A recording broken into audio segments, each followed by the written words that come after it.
RTO विभाग हुआ सख्त, बिना परमिट के चल रहे ऑटो पर की कार्रवाई।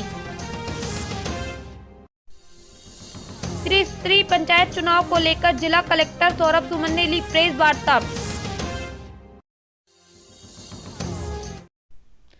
पंचायत चुनाव को लेकर आज कलेक्ट्रेट कार्यालय के सभा कक्ष में कलेक्टर सौरभ सुमन ने पत्रकारों से विस्तृत चर्चा की, जिसमें चुनाव के संबंध में विस्तार से जानकारी दी। दो बीयू की प्रति मतदान केंद्र लगता है, उस हिसाब से बीयू की संख्या पर्याप्त है। जिले में कुल 4070 बीयू उपलब्ध हैं और सीयू 1350 उपलब्ध हैं। इनमें से 12 बीयू और 22 सीयू नॉन वर्किंग थे, जिसको अभी वापस किया गया है। इनमें से 80 बीयू और 20 सीयू प्रशिक्षण के लिए अलग किए जाएंगे, जिसमें अलग से प्रशिक्षण का टैग लगाया रहेगा। अलग अलग 4 प्रकार के पदों के लिए नाम निर्देशन पत्र अभ्यर्थी जो होंगे वो दाखिल कर पाएंगे। 4 पद जिन पे निर्वाचन होगा, पंच, सरपंच, जनपद सदस्य और जिला पंचायत सदस्य, उनके लिए निर्वाचन की कार्रवाई की जाएगी। अधिसूचना दिनांक से नाम निर्देशन पत्र दाखिल करना प्रारंभ किया जा सकेगा। तो प्रथम चरण, द्वितीय चरण के लिए यह दिनांक 13 दिसंबर 2021 होगी। नाम निर्देशन पत्र प्रस्तुत करने की अंतिम तिथि 20 दिसंबर 2021 है। पत्रों की समीक्षा 21 दिसंबर 2021 को की जाएगी।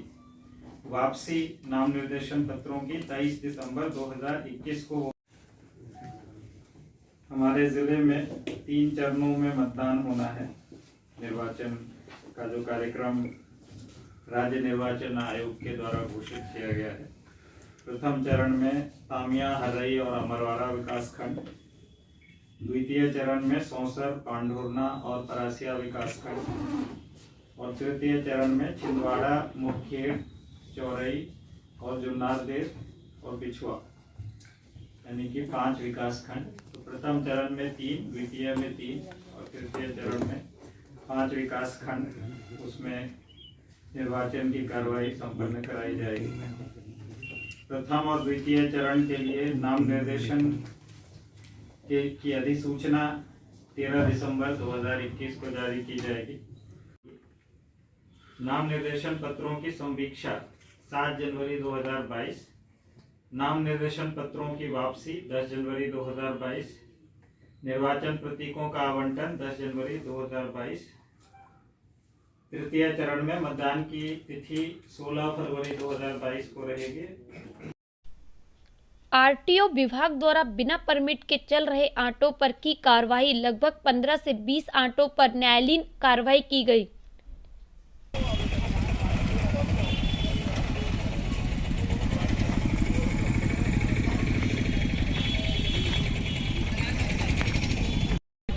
क्या क्या कार्रवाई, कितनी ऑटो पर की गई? आज कम से कम 15 ऑटो तो हो गए जो जब्ती बना चुके हैं। अब लगातार चेकिंग चल रही है। उच्च न्यायालय, माननीय उच्च न्यायालय के हाई कोर्ट के निर्देश हैं कि इनमें सख्ती से कार्रवाई की जाए और इनमें ऑटो लगातार निरंतर जांच चल रहे हैं और हमेशा जांच चलते रहेगी। और ऑटो वालों सभी को हम निर्देश कर रहे हैं कि भाई समझाइश दे रहे हैं कि परमिट, फिटनेस लेके चलें, लाइसेंस लेके चलें। समझा भी रहे हैं उन लोगों को और कार्रवाई भी चल रही है। कितनी ऑटो में ये कमी पाई गई?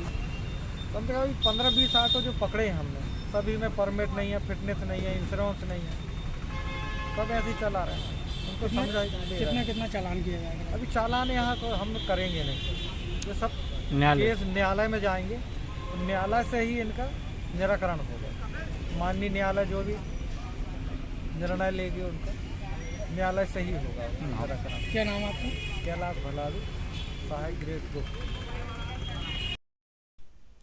अखिल भारतीय रविदासी धर्म संगठन के द्वारा संत शिरोमणि गुरु रविदास जयंती 16 फरवरी 2022 को मध्य प्रदेश में पंचायत चुनाव के तीसरे चरण की इस तारीख स्थगित किए जाने को लेकर सौंपा ज्ञापन। हमने माननीय निर्वाचन विभाग आयोग मध्य प्रदेश को एक माननीय कलेक्टर महोदय के समक्ष एक ज्ञापन प्रस्तुत किया है, जिसमें निर्वाचन आयोग द्वारा तीसरे चरण की जो 16 फरवरी 2022 को जो चुनाव घोषित किए गए हैं उसको बदलने के लिए हमने आज ज्ञापन दिया है, क्योंकि 16 फरवरी 2022 को हमारे इष्ट गुरु संत शिरोमणि गुरु रविदास जी महाराज जी के प्रकाश उत्सव है एवं बड़े धूमधाम से उनकी जयंती ग्रामीण स्तर से लेकर राष्ट्रीय स्तर तक मनाई जाती है। इसलिए हम चाहते हैं और आयोग से निवेदन है कि वे इस 16 फरवरी 2022 तिथि को बदलकर दूसरी तिथि चुनाव की घोषित करें। मैं अखिल भारतीय रविदास धर्म संगठन का राजमाता सिंधिया गर्ल्स कॉलेज में कलेक्टर सौरभ कुमार सुमन द्वारा जिले के समस्त अधिकारी कर्मचारी की प्रशिक्षण वर्ग की बैठक ली नहीं किए कि निश्चित तौर से अभ्यर्थी स्वयं नामांकन पत्र जमा करने आता है, तो कुछ अगर मान लो कुछ कमियां उसमें है नामांकन, तो आप पहले से कर लिए। इस पॉइंट से अगर मान लीजिए आप रिजेक्ट करते हैं तो ये अपने आप में एक क्वेश्चन मार्क लगाता है कि हमने देखा क्या था उस दिन। कौन सा सेकंड वाला बीच वाला आयु है सर का एक पॉइंट आया था। सर अगर मान लीजिए उसको डेट और मंथ ना मालूम हो तो कोई बात नहीं, अगर उसे नहीं मालूम है कि मेरी 21 वर्ष से अधिक आयु को हम यहाँ पर अलाउ करते हैं, 21 वर्ष से अगर कम है तो ये प्रश्न उठता है कि ये अभ्यर्थी वास्तव में अभ्यर्थता रखने का पात्र है कि नहीं है। तो निश्चित तौर से हमारे पास बहुत सारे डॉक्यूमेंट्स होते हैं या हम उनसे डॉक्यूमेंट बुला सकते हैं। जैसे मान लीजिए अगर पढ़ा लिखा हुआ है तो उसके पास मार्कशीट होगी 10th की। आजकल आधार कार्ड में भी हमारी डेट ऑफ बर्थ उसमें उल्लेख होने लगी है। तो कोई भी डॉक्यूमेंट जो आपको लगता है कि आयु क्लियर हो नहीं पा रही है और हमको भ्रम हो रहा है कि 21 वर्ष से कम है, तो आरोप महोदय इसके लिए पहले से ही जब नामांकन पत्र जमा करें तो इसकी एंट्री को कंप्लीट करा लें। प्रस्तावक नामांकन पत्र पर हस्ताक्षर करने के लिए अर्हता का प्राप्त नहीं करता है और प्रस्तावक के रूप में उसने साइन कर दिया है तो भी ये एक आधार है निरस्त करने का। अब यदि मान लीजिए नामांकन पत्र में ना प्रस्तावक ने हस्ताक्षर किया ना अभ्यर्थी ने हस्ताक्षर किया या उसके हस्ताक्षर वास्तविक नहीं है, तो निश्चित तौर से देखिए नामांकन पत्र आप जब चेक करते हैं तो कहा गया है कि